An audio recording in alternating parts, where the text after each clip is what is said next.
ஓம் முருகா போற்றி, கந்தா போற்றி, கடம்பா போற்றி, கதிர்வேளா போற்றி, அறுபடை வீடு கொண்ட முருகப்பெருமானே போற்றி போற்றி. என் செல்ல பிள்ளையே, உன் பிரார்த்தனை எல்லாம் நிறைவேறியது என் செல்லமே. வரும் 5ஆம் தேதிக்குள் நிச்சயமாக நடந்துவிடும். இந்த முருகப்பெருமான் சொல்வதை கேள், ஆனந்த கண்ணீர் விடுவாய். உன்னுடைய வாழ்வில் எதை நினைத்தாலும் உடனே அதன் முழு பலனும் கிடைத்து விட வேண்டும் என்று அவசரப்படுகிறாய். நீ நினைத்தது நடக்கவில்லை, நாள் தள்ளிக்கொண்டே போகிறது, என்ன நினைத்தாலும் நடக்காமல் போகிறது என்ற மனக்குழப்பத்திலிருந்து முதலில் வெளியே வா. முதலில் நடப்பது அனைத்தும் நல்லதுக்கே என்று நினை. நீ நிச்சயம் பூரண ஆசி பெறுவாய். மனம் உடைந்து போகும் அளவுக்கு உன்னை சோதனைகள் சூழ்ந்துள்ளது. அதை இந்த முருகப்பெருமான் நிச்சயமாக நன்கு அறிவேன். நீ அவற்றையெல்லாம் துச்சமாக நினைத்து என் மீது நம்பிக்கை இருக்கிறதல்லவா? துச்சமாக நினை. உனக்கான நல்வழியை உன் கண்களுக்கு புலப்படும்படி நான் உன்னை அழைத்துச் செல்வேன்.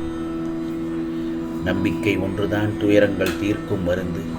முதலில் நம்பிக்கை தைரியத்துடன் இருந்த உனக்கு இப்போது நம்பிக்கை சற்று குறைந்து விட்டது. ஒன்று மட்டும் நல்லா தெரிஞ்சுக்கோ, நீ அனுபவிக்க வேண்டியது அனுபவித்துதான் ஆக வேண்டும். ஆகவே பயப்படாதே, நான் உன்னோடு தானே இருக்கிறேன்.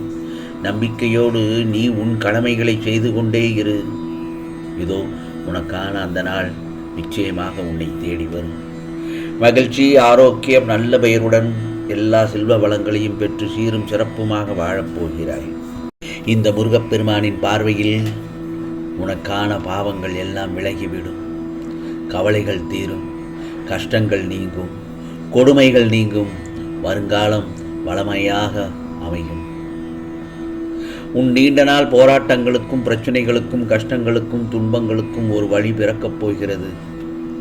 இதோ இந்த முருகப்பெருமான் உனக்கு வாக்கு கொடுக்கிறேன். முருகா, எனக்கு மட்டும் ஏன் இந்த கஷ்டம்? பலவித பிரச்சனைகள் சூழ்ந்து கொள்ள இரவு முழுவதும் அழுது புலம்புகிறேனே. இன்னும் எத்தனை நாள் தான் இந்த துன்பமும் துயரமும்? இதற்கு விடிவே இல்லையா என்று ஆதங்கத்தோடு என்னை நோக்கி நீ கேட்கும் கேள்விகளுக்கு விடை தரவே இன்று உன் இல்லத்திற்கு நான் வந்துள்ளேன்.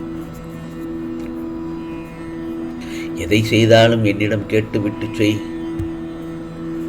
அதை நீ அடிக்கடி மறந்து போகிறாய் என்னிடம் கேட்பதற்கு. அந்த அளவிற்கு உன் கவனம் சிதறுகிறது. நான் தான் சொன்னேனே, உன்னுடைய அத்தனை காரியங்களையும் முன்னின்று நடத்தி உன்னை வெற்றி பாதையில் நடத்தி செல்வேன் என்று. ஏன் இதை நீ புரிந்து கொள்ள மாட்டேங்கிறாய்? அதற்கு கொஞ்சம் பொறுமையாகத்தான் இருக்க வேண்டும் என்றுதான் நான் உன்னிடத்தில் சொல்லிக்கொண்டே இருக்கிறேன்.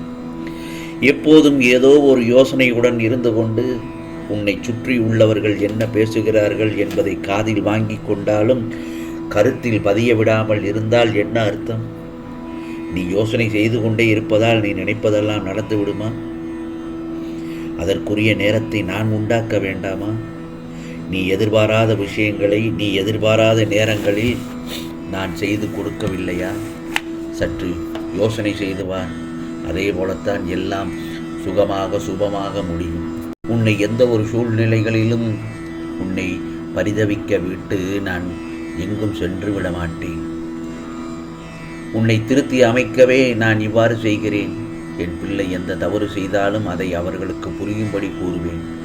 அவர்களை விட்டு நான் விலக மாட்டேன். அதைத்தான் உன்னிடத்தில் நான் சொல்கிறேன். நீ வாழ்க்கையில் பல கஷ்ட நஷ்டங்களை சந்தித்து அதில் பக்குவப்பட்டுத்தான் நிற்கிறாய். ஆனாலும் மனதளவில் இன்னும் சில விஷயங்களில் உனக்கு தெளிவு தேவைப்படுகிறது. கோபம், வெறுப்பு, விதண்டவாதம், ஏமாற்றம் போன்றவை உன்னை கட்டுப்படுத்த விடாமல் நீ அவைகளை உன் கட்டுக்குள் கொண்டு வா. நீ எதிர்பார்த்த ஒன்று நடக்கவில்லை என்றால் அதில் ஏதோ ஒரு நன்மை இருக்கும் என்று மனதார நம்பு. எந்த ஒரு பிரச்சனையையும் செயலையும் நம்பிக்கையுடனும் நிதானத்துடனும் கையாளும் பண்பை வளர்த்துக்கொள். யாரையும் நீ துச்சமாக நினைக்காதே. அதே சமயம் உன்னையும் நீ தாழ்த்தி கொள்ள வேண்டாம். தேவையில்லாதவற்றை யோசித்து யோசித்து மனதை பாரமாக்கிக் கொள்ளாதே. மனதை அமைதியாக வைத்துக்கொள். என் வார்த்தைகள் மீது நீ முழு நம்பிக்கை வைத்து செயல்பட வேண்டும். நிச்சயம் தடைகளை தகர்த்து வெற்றியடைய செய்கிறேன். நான் உன் வழித்துணையாக இருக்கும்போது உன்னுடைய வாழ்க்கையை பார்த்து பயந்து விடக்கூடாது. வெற்றி உன் பக்கம் நெருங்கி கொண்டிருக்கிறது என்பதை அறியாமல் வீணாக பயப்பட்டு கொண்டிருக்கிறாய். இன்னும் சில நாட்களில் அனைத்து இன்பங்களையும் பெறப்போகிறாய். வரும் 5ஆம் தேதிக்குள் எல்லாவற்றையும் சரி செய்து விடுவேன். உனது வேண்டுதல்கள் எல்லாம் கேட்கப்பட்டு விட்டது. அதை நிச்சயமாக நிறைவேற்றியே தருவேன். வெற்றி அடையப் போகும் அந்த வேளையில் கலங்கி நிற்காதே. உன் போராட்டங்களில் கூட நீ வெற்றி பெற்று விட்டாய். இனி உனக்கு நடப்பதெல்லாம் நல்லதாகத்தான் இருக்கப் போகிறது. உன் வாழ்க்கையில் நீ முன்னேறி வெற்றி பெறும் காலம் வந்துவிட்டது. இனி நீ எடுக்கும் எல்லா முயற்சிகளிலும் வெற்றி நிச்சயம். உப்பாக இருந்தாலும் சரி, உறவாக இருந்தாலும் சரி, அளவோடு இருந்தால் வாழ்க்கை சொர்க்கம்தானே. ஒன்று மட்டும் நல்லா தெரிஞ்சுக்கோ, நீ அன்றும் இன்றும் என்றும் உனக்கு குருநாதன் வடிவில் வந்து இருக்கும் நானே உனக்கு சர்வ சகலமும் என்பதை மட்டும் மறந்து விடாதே. என்னை மறவாமல் இருந்தால் உனக்கு எந்த பயமும் இருக்கப் போவதில்லை. நீ வாழ்ந்து கொண்டிருக்கும் தற்போதைய வாழ்க்கை நான் உனக்கு கொடுத்தது. இதில் நீ அனுபவிக்கும் நன்மை தீமை அனைத்தையும் என் முன்னிலையில் நான் உனக்கு கொடுத்தது என்பதை ஒரு நாளும் மறக்காதே. இதை நீ புரிந்து கொண்டால் மறுகணமே உன் கண்கள் முன் நான் தோன்றுவேன். உன்னை தேடி உன் இல்லம் வந்து கொண்டிருக்கிறேன். ஆம் செல்லமே, உன்னை தயார்படுத்திக்கொள். ஆம் செல்லமே, எனது காலடி படும் நேரம் சுபிட்சமாக ஆகப் போகிறாய். இதுவரை இல்லாத அளவு இரட்டிப்பு மகிழ்ச்சியுடன் இருக்கப் போகிறாய். நீ என்னிடத்தில் வைத்த கோரிக்கைகள் எல்லாம் நிறைவேறப் போகிறது. உனது வாழ்வில் நல்ல திருப்பங்கள் ஏற்பட போகிறது. இது இனிமேல் நடக்காது என்று நீ மனம் வெறுத்து கைவிட்ட ஒன்று நல்ல திருப்பமாக உன்னிடம் வந்து சேரப்போகிறது. இத்தனை நாள் பரிதவிக்கும் முற்றுப்புள்ளி கிடைக்கப் போகிறது என் செல்லமே. இனி உன் வாழ்வு தகதகவென்று ஜொலிக்கப் போகிறாய். ஆம், உனக்கு ராஜயோகம் வரப்போகிறது.